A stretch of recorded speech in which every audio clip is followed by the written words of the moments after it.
बंगाल विधानसभा चुनाव के नतीजे आने के बाद अपनी ही सीट नंदीग्राम से हार को ममता बनर्जी हजम नहीं कर पा रही हैं। अपनी हार के बाद ममता हर दिन बीजेपी पर नए आरोप लगा रही हैं। ऐसा ही आरोप ममता ने एक बार फिर लगाया है। दरअसल बंगाल में हुए हिंसा पर गृह मंत्रालय एक्शन में है। केंद्र ने मामले पर ममता सरकार से रिपोर्ट मांगी है, लेकिन ममता उल्टा बीजेपी पर ही आरोप लगा रही है।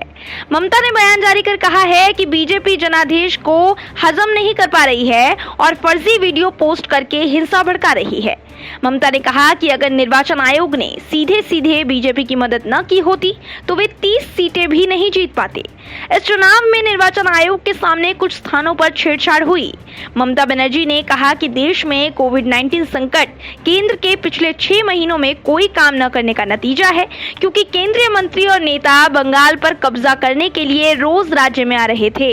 उन्होंने कहा, बंगाल में दोहरे इंजन वाली सरकार बनाने के लिए उन्होंने भारत को बर्बादी की कगार पर धकेल दिया। पिछले 6 महीनों में केंद्र सरकार ने कोई काम नहीं किया और वे बंगाल पर कब्जा जमाने के लिए रोज यहां आते थे। ममता ने कहा कि केंद्रीय बलों के कर्मी कोविड-19 की RT-PCR जांच कराए बिना चुनावों के दौरान राज्य में तैनात थे, जिससे संक्रमण फैला। ममता के आरोपों के बाद सवाल ये है कि अगर उनके पास सबूत है तो कार्यवाही क्यों नहीं कर रही हैं? क्यों सिर्फ विपक्ष की तरह बीजेपी पर ही आरोप लगा रही हैं? दूसरी तरफ ममता के इस बयान से परे गवर्नर जगदीप धनखड़ ने भी ममता को एक चेतावनी दे दी है। धनखड़ ने मुख्य सचिव को उनसे मुलाकात करने का निर्देश देते हुए कहा है कि राज्य के गृह सचिव ने उन्हें चुनाव के बाद हुई हिंसा से जुड़ी कानून व्यवस्था की रिपोर्ट नहीं भेजी है। धनखड़ ने ट्वीट कर कहा कि मुख्य सचिव को आज शाम 7 बजे से पहले मुझसे मुलाकात करने को कहा गया है, क्योंकि गृह विभाग के SCS ने चुनाव के बाद हिंसा के संबंध में कानून व्यवस्था पर स्टेटस रिपोर्ट पेश नहीं की है। वहीं दूसरी ओर राष्ट्रीय महिला आयोग के मुताबिक पश्चिम बंगाल में हिंसा के बाद हालत का जायजा लेने पहुंची उसकी टीम।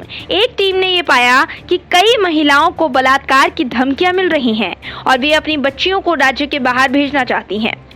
जगदीप धनखड़ और महिला आयोग की ये दलील एक बार फिर ममता पर सवालों की बौछार करने के लिए काफी है, क्योंकि इनसे ये साफ साबित हो रहा है कि ममता इस हिंसा पर पर्दा डालना चाहती हैं। राज्य में कानून व्यवस्था के साथ खिलवाड़ करने वाली ममता बनर्जी नहीं चाहती कि बीजेपी उनकी पोल खोले।